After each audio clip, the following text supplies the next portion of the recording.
I can't believe I did that again.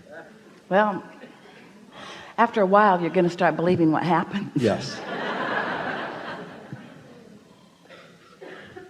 You've changed my world. Well, you changed it. We focused upon it and you caught up. Thank you. That's how it works. People say, oh, Abraham, I've been following you. And we say, we're following you. We're following you. You're launching the rockets. We're following the rockets. And then we stand there where you pointed us to be, and we hold the light for you to find. And when you do, acknowledge that that's what happened. I created this. I lined up with this. I'm living this. Thank you so much for that, because I'm getting good at this. Yeah. Yeah. And when things don't happen the way I expect them, I start to say, wait a minute. They always happen the way you expect them. When I discover that my expectation is out of whack, I'm starting to notice it.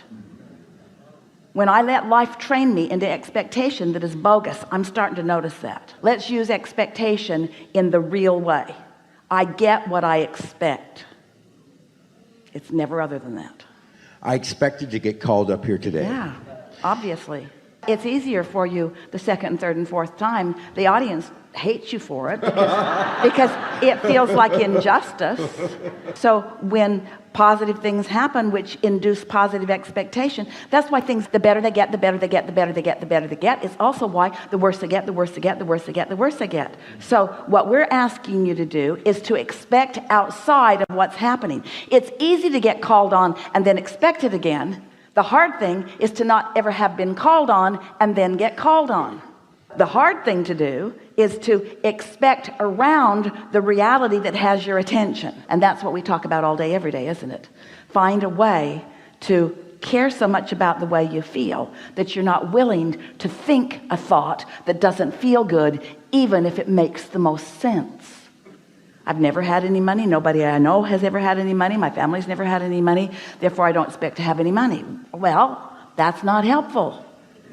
That's not helpful. It's going to turn out the way you expect it to be.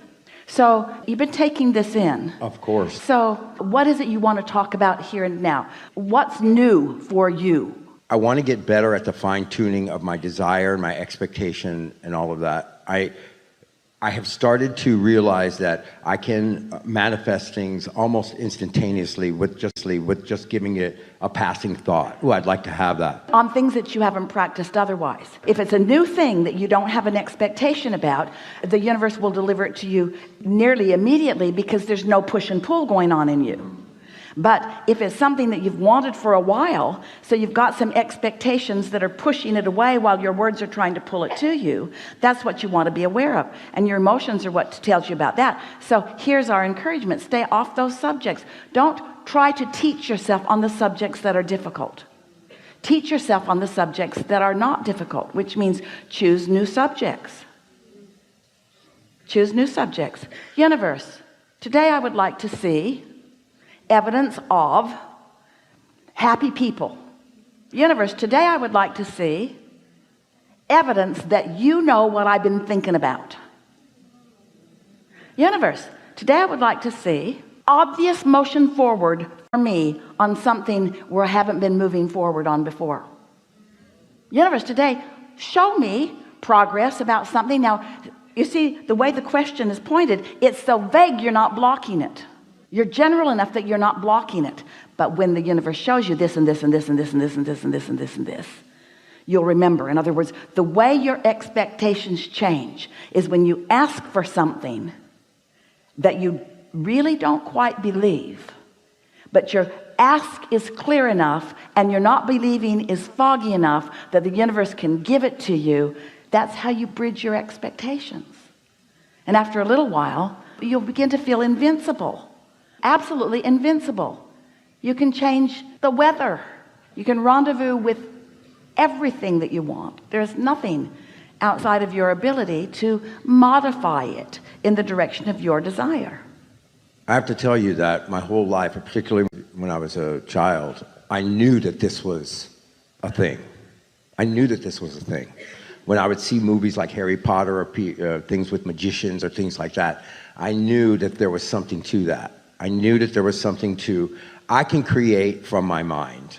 when people would say, that's ridiculous, or what are you doing? Why aren't you calling that person? Why aren't you putting more action in that? I knew somehow that sometimes that would be counterproductive. I knew that I could create a situation through my focus in my mind. And so I'm so grateful to finally have manifested you into my life to show me that that is in fact true.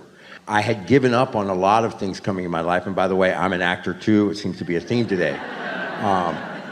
But that was such a huge thing for me that there was a block there. And I have to say, since I found you last year, things have really started to change, particularly in the last 6 months. I now sorry.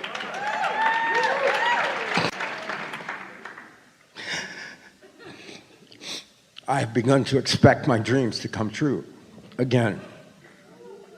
I wanted them so bad.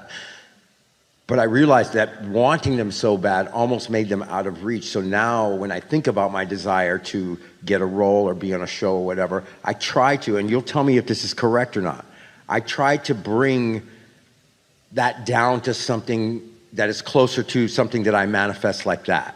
I said, oh, of course I'd be calling for that. Of course I could get a part on that show. Of course I'm a good candidate for that movie.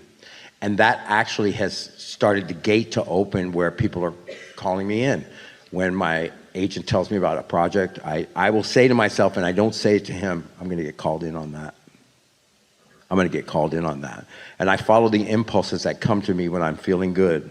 So everything that you said here, really good. There's really good. There's one tiny little bit of fine-tuning that we want to give you. And everyone's right here close with you, and so they're going to benefit from this too. When you caught your breath there for a moment, it was the indication that you had stronger desire than you did belief, just for a moment. And that's why it felt the way that it did. It amplified desire. And then the words that followed that experience, where you kind of choked up for a moment, were, I've wanted this so bad for so long. We just want to point something out that we pointed out about Esther's experience earlier. You're really going to like this. You're still doing, and so many people do it, you're wanting to influence or evoke from the universe, from the emotion of painful need than from joyful desire. And it worked with your mother. If you need a little, oh man, she's going to be right there. Humans sort of train you that way, to be just needy enough. But there's a power that's greater than that you want to practice. You want to come from love, not need. From love, not need. From love, not pain. From knowing, not guessing. From knowing, not hoping. You're at the place, and it's a good place to be. It's paying off really well for you, and it will continue to do so, but you could do better, where your desire is mostly being met with hope. And so that gives you quite a bit of what you desire. But when your desire is met with knowing, when your desire is met with love, when you're not trying to motivate normal people, but instead are only dealing with your own push-pull vibration. You see, it's when you think you're going to inspire another. Esther was doing that with her contractor. If he just understands that they are putting me in an inconvenient position and that I'm really too busy for this, maybe they'll hustle a little bit more and they'll get some stuff done. Nope, it slowed it down. Not because they wanted to slow it down. They weren't deliberately punishing her. The universe is not deliberately or indeliberately punishing her. It's that you can't get there from there.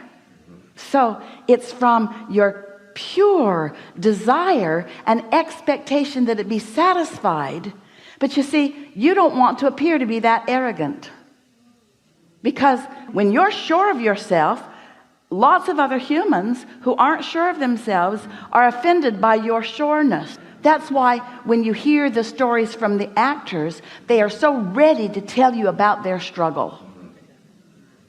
Because they want you to give them permission to have received the benefit if their struggle. If I can present my struggle to you in an efficient enough way, you won't be mad at me for this now success. And a lot of you are doing that because you're humaning. And because you're banking upon what other humans are doing, because they seem like they're the ones that are casting and calling, and it feels like they hold all the cards, but they don't hold any cards. You hold all the cards in your calling and refusing, in your push-pull. You hold all the cards. And you just caught yourself in that little holding something back that you really wanted. It was like wanting to evoke just a tiny little bit of sympathy from the universe, who will then shine a light on you more kindly. You kind of get what we're talking about? When the universe can't change the kindliness of the light that is shining, because it couldn't be a more kindly light. The universe couldn't want more for you or believe more in you. Your inner being, which is what you're wanting to sync up with. Think of your inner being as your true agent, as your true employer, as your true holder of all the cards and all the goodies. Your inner being holds it all, and know you've got the part. You've got the part. It's a slam dunk. It's a done deal. Your inner being says yes, yes, yes, yes, yes, yes, yes, yes, yes. So who is it that you're pleading with? Those who hold no power. And in pleading with those who hold no power, you hold yourself in an expectation where you don't let in the power that your inner being's already laid out for you. It's the best we've ever said that. I get that. And that, what you saw a few minutes ago, is from me practicing that. You know, the more I would feel about something, I felt like the closer I was bringing it to me. But because of your teaching, it's like what I was talking about earlier, trying to bring that down to where it feels like the next logical Jerry said, step. and this is wisdom, put your basket out there far enough that when you hit it, you're thrilled by it, but not so far you don't believe it. So that's some of what you're talking about. Yeah, but and I have to let go of that feeling being a feeling of creation, because that's not the feeling of creation. What do you mean? That feeling of like we're almost about to cry, you get emotional, I want this so much. You know, it's got a lot of resistance in it. Well, there's like you were nothing saying. wrong with it, because it does indicate the power of your desire. Okay. But it also indicates the power of your resistance. When you're demonstrating the power of your desire with no resistance, you're just obnoxious. You're just sure of yourself. And you're just worried about nothing. And you're just anticipating wonderful things. And you're walking around just waiting for the next thing to reveal itself to you. And you're ready for the revelation. And you're eager every day. Esther used to wonder, because we said so often, the universe will surprise and delight you. And she thought, how can that be? I can get how the universe can delight me. But why would it be a surprise if I create my own reality? And if I put each and everything in my vortex, then why am I going to be surprised? And we say, the timing of it is what surprises you. The timing and the combining of the things that you want, the things that you put into the vortex of the things that you want, the things that you put into the vortex have been spun into this magnificent combining. And when you hold yourself, as you are beginning to do, steadily in that place of positive expectation, then there's just delight after delight after delight after delight. And so when someone meets you, you don't seem like an actor who is yearning for the job. You appear to them to be the actor that knows that he's got the job. Do you know why so many of the big projects cast the same actors? Because once they've been cast, they expect to be cast.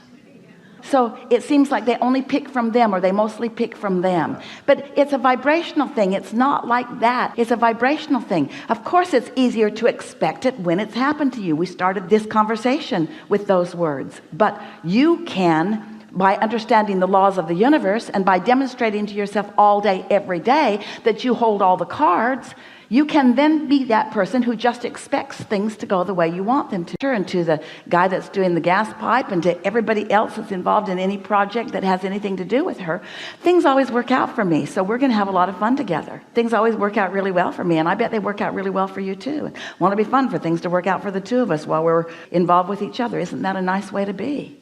Things always work out for me, which means I always star in successful movies. Things always work out for me, which means I always join really good teams. Things always work out for me. Things go really good for me. I have vibrational winningness going on, is really what you're saying. And people want to hook up with that. That's why confidence is attractive to others. That's why coattails are a thing. When you're sure of yourself, everybody wants in on it. And when you're timid, if you're going, people think, anybody else more sure of themselves? Hey, doctor, I'd like you to remove this whatever it is that I don't want in my body.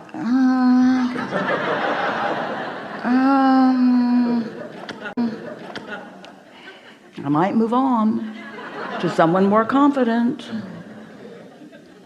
Good enough? Yes. Really good. Thank you so much.